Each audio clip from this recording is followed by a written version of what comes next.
porque todas tenemos mucho que contar. Mujeres de 10 en Educación. Una conversación desde la Red de Mujeres Unidas por la Educación.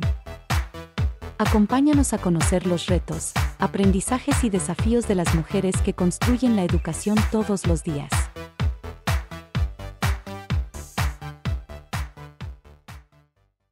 Hola, ¿qué tal? Bienvenidas y bienvenidos a Mujeres de 10 en Educación. Mi nombre es Sonia del Valle y estaré conversando con Alejandra Luna Guzmán, doctora en Educación, integrante de dos comités de la Red de Mujeres Unidas por la Educación, el comité del blog Pluma Púrpura y el comité del Boletín Púrpura. Hola, ¿qué tal, Ale? ¿Cómo estás? Mucho gusto. Me encanta que estés aquí, que hayas aceptado conversar con nosotras. Y para arrancar, me gustaría que te presentaras, que nos digas por qué educación en mujeres, por qué estás en la red, qué haces, cuál es tu línea de trabajo, en fin, expláyate. Muchas gracias, Sonia. Pues es un inmenso gusto estar compartiendo este espacio contigo, porque compartimos el espacio del boletín, pero es en otro área, ¿no? Y pues sí, me encanta estar aquí compartiendo también con nuestras colegas de la red y con el público en general un poquito más de lo que hacemos para la red y de por qué estamos en la red. Y bueno, yo, como bien dijiste, soy doctora en educación aquí por la Universidad Iberoamericana. Y pues empiezo por la pregunta de por qué educación. Educación ha sido un interés fundamental en mi vida desde que era muy pequeña. Me crucé desde muy chiquita con personas que no sabían leer, escribir, sumar, restar, operaciones básicas. Y desde ese momento sentí el impulso de ayudarlas.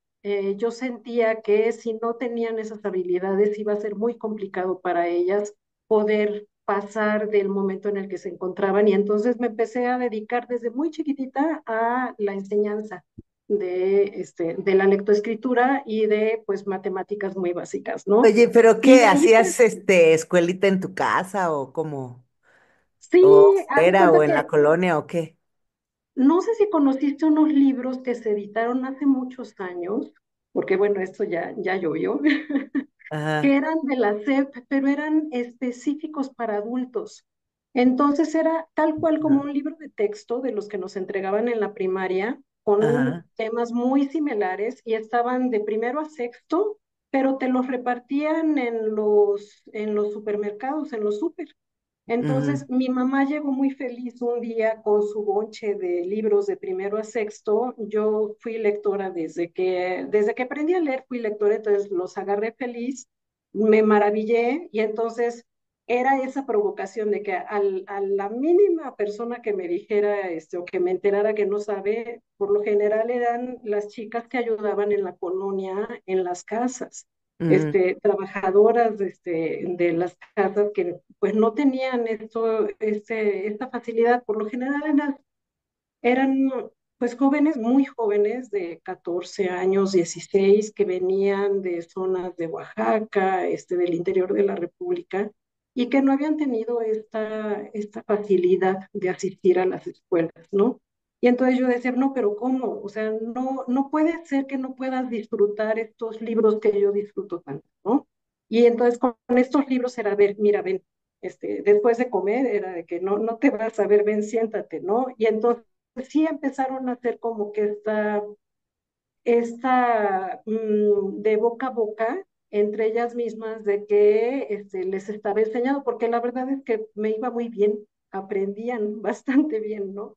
Y sí, era de una por una, como si fueran clases particulares, y yo creo que yo replicaba mucho las técnicas de mi maestra de clases particulares de inglés, por ejemplo.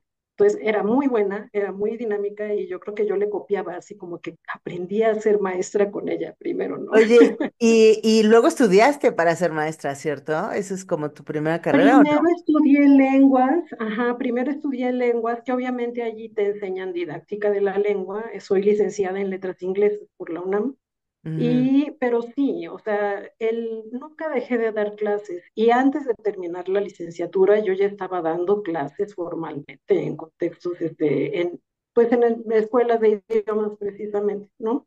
Entonces, nunca lo Mm. solté, realmente la educación ha estado acompañándome toda la vida y con esta conciencia plena de que sí hay una diferencia. Porque, mira, hasta eso que yo decía, bueno, se iban del trabajo, ¿no? Porque conseguían otros trabajos, Claro, porque mejor ya podían leer, pagados. ya podían, Exacto. claro, claro. Y entonces, para mí eso era así como que maravilloso y luego ya veía a otras personas, a las señoras, ¿no? Muy enojadas porque ellos se Claro. habían ido, pero yo era muy feliz de que ya se habían ido. Oye, ¿y qué te lleva? Y luego después de estudiar letras inglesas, ¿qué haces? O sea, porque eres doctora, ¿cierto? O sea, ¿cómo es que llegas Claro, a profesional, bueno, a seguir sobre todo la ruta de investigador docente, investigadora docente, que es como un claro. poco sucede en las universidades cuando tienes el doctorado, ¿no? Sí, no, eso ya fue bastantes años después. Yo, pues saliendo de la universidad, me dediqué a seguir dando clases. Después entré a empresas, bueno, a las empresas a las que entré a enseñar, a la docencia, empecé a crecer, digamos, y entonces empezaba ya en las áreas de capacitación a otros docentes y luego empecé a fungir como gestora de los programas o de los mismos, pues sí, de los mismos programas de las empresas. Entonces era como ejecutivo de cuenta, haz de cuenta, y era como llevar una mini escuela, porque era todo lo que tenía que ver, por ejemplo, con la cuenta de Liverpool, México, que eran 42 grupos, con unos 30 docentes. Entonces, toda llevar esa gestión educativa, ¿no? Y pues así fue poquito a poquito, ¿no? Que fui de empresa en empresa. Y ya después empecé también por el otro lado de las letras a trabajar en áreas de lo editorial, en revistas pues del Bancomex, por ejemplo, la revista Comercio Exterior. Y ya cuando nacieron mis hijos, me pasó lo que le pasa a la mayoría de mujeres en México, que la vida me cambió. Entonces regresé otra vez a escuelas, a dar clases en las mañanas para poder tener más tiempo de dedicación con mis hijos, ¿no? Y pues sí, dedicarles muchísimo más tiempo. Y entonces, en ese momento, cuando empezaron a estar mis hijos, mi hijo mayor en la escuela, yo decía, bueno, sí tengo punto de referencia, parámetros, porque ya tenía mucha experiencia trabajando con muchos niveles educativos, y yo decía, es que este niño tiene cualidades muy específicas, es un niño diferente en muchas áreas, y el trato en las escuelas no está siendo como que, pues no, o sea, no había, y mira que lo llevaba a escuelas que según súper buenas, con metodologías no tradicionales, y no, algo faltaba, ¿no? Y luego en un preescolar en donde yo estuve trabajando, porque yo siempre seguí leyendo y preparándome en capacitación y en enseñanza también, ¿no? En todo lo pedagógico. Y en ese preescolar donde yo trabajaba, se acercaban los papás a platicarme de las dificultades que veían con sus hijos, les daba yo recomendaciones. Y después, por ejemplo, si yo les decía en octubre, pues yo les recomiendo esto y esto y esto, regresaban en mayo a decirme, ah, es que ya vimos a un especialista y nos dijo que esto y esto y esto, lo que yo les había dicho en octubre. Pero pues como yo era la Miss, era así como que pues Exacto, no a eras mí ni caso me especialista. habían hecho. Exactamente. Y entonces fue así como que, o sea, con lo de mi hijo, tratar de entender qué era lo que estaba dificultando en la trayectoria educativa de mi hijo. Y con todas estas otras experiencias dije, no, yo tengo que hacer algo. Entonces me metí a la maestría aquí en la Ibero, y de allí pues me seguí al doctorado, y empezando al segundo semestre de la maestría, la que era mi asesora de tesis me jaló a su equipo de trabajo de investigación para hacer ayudantías, y ya poco después llegó la revista latinoamericana de estudios educativos aquí a la Ibero, porque pertenecía a otra entidad de los mismos jesuitas, y como sabían que yo tenía la experiencia del campo editorial, entonces ya me contrataron para hacer la gestión editorial de esa revista. Y pues ya aquí me quedé. Oye, qué ¿no? increíble, porque además este tema, bueno, superaste porque asumo que tu hijo creció como todos los niños que crecen, Claro. ¿no? Porque lo interesante es que estabas como ocupada y le ha pasado a muchas de las integrantes de la red, de alguna u otra forma, el que hayan tenido hijas o hijos, les mueve o les motiva para aprender más, para saber más en términos de pedagogías, de maneras de cómo los niños y las niñas aprenden, etcétera. Y tú, que empezaste en el tema de la capacitación, luego te fuiste al tema como de la educación básica y estas cosas.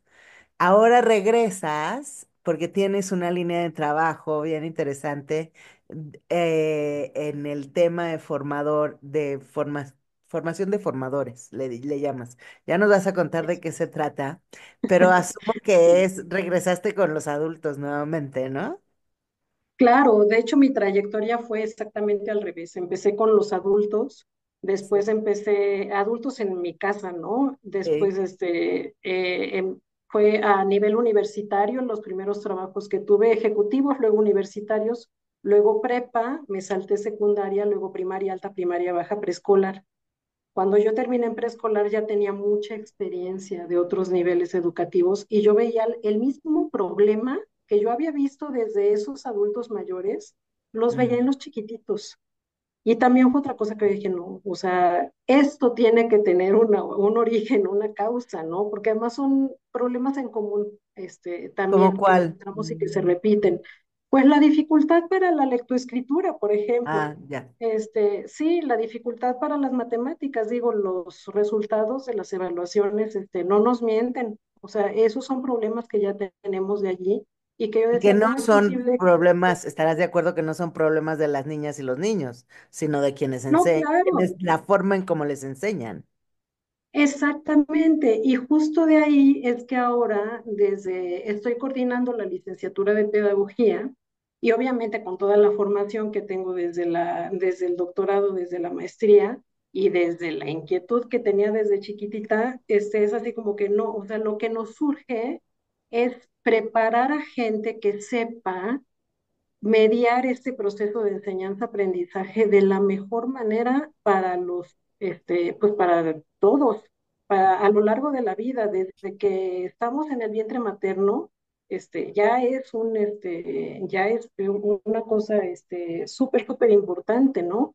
La enseñanza ya está allí y el aprendizaje ya está allí desde que estamos en el vientre materno. Y pues hasta que nos estamos muriendo, o sea, aprendemos toda la vida en todos los contextos. Pero cuando hablamos de educación formal o de educación no formal, que es la que está en contextos tipo empresariales, pues es muy importante que haya este facilitador que sepa qué hacer, que sepa diferenciar las necesidades de cada persona, atenderlas, pero además la diferencia de cómo cada persona aprende es súper importante porque nosotros siempre hemos tratado de hacer que el niño, la niña que no está aprendiendo se adapte al sistema. Y en realidad tendríamos que hacer todo lo contrario, que el sistema se lograra adaptar a cada niño, niña, persona que está en su proceso de enseñanza-aprendizaje.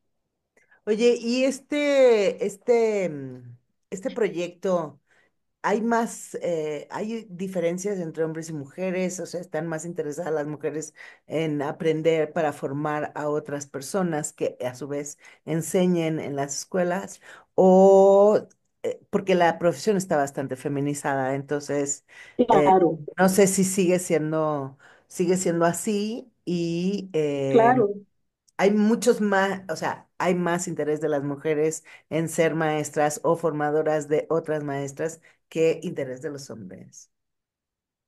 Claro, históricamente así ha sido. Siempre ha habido muchísimas más mujeres en el ámbito educativo que hombres y en las escuelas, a lo mejor en las normales hubo algún periodo en la historia de la coeducación en México en el que en las normales había más estudiantes hombres que mujeres, porque sobre todo en las normales rurales, por ejemplo, pues sigue o seguía en esas épocas el tabú de que la mujer no tenía que continuar sus estudios más allá de él o así, ¿no?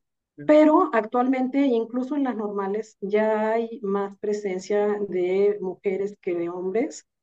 Y una cosa que a mí me preocupa mucho es que hay una tendencia, no nada más en México, sino toda América Latina, a la reducción de la matrícula de las universidades dedicadas a, o de las carreras dedicadas a educación.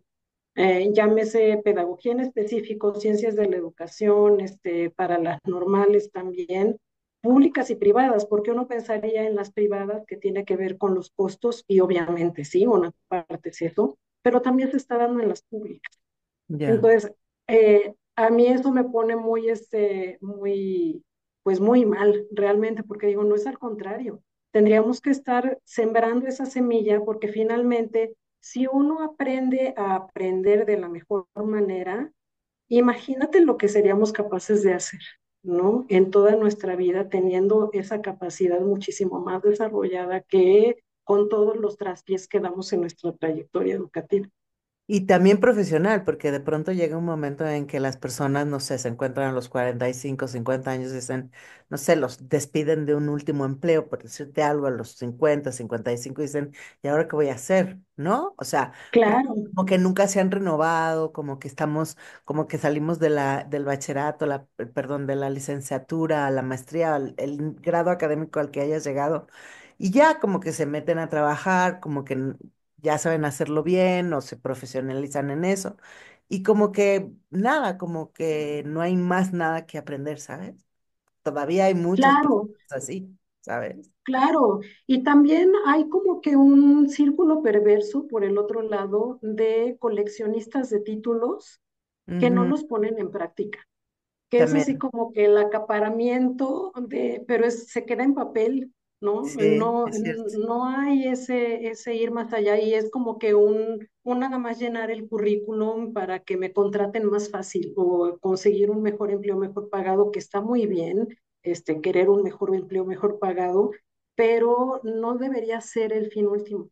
El fin último tendría que ser poner en marcha, en acto esos conocimientos para, pues, qué mejor que fuera para el beneficio de la sociedad en general y por supuesto de uno mismo, ¿no? Ujú. Oye, Alejandra, pues muchísimas gracias. Ha sido una conversación súper interesante, con tu mirada sobre la educación, con tu, pues nada, como que lo traes de toda la vida, ¿no? El tema de educar, de enseñar, de aprender, que son como los grandes temas de la educación. Y yo te agradezco muchísimo que hayas estado aquí en nuestro podcast Mujeres de 10 en Educación, un podcast de la Red de Mujeres Unidas por la Educación. Gracias, Alejandra. Conducción, Sonia del Valle. Coordinación, Gema Jara. Producción, Cecil Palma. Música, Orange Factory Music. Mujeres de 10 en Educación. Una serie de la Red de Mujeres Unidas por la Educación.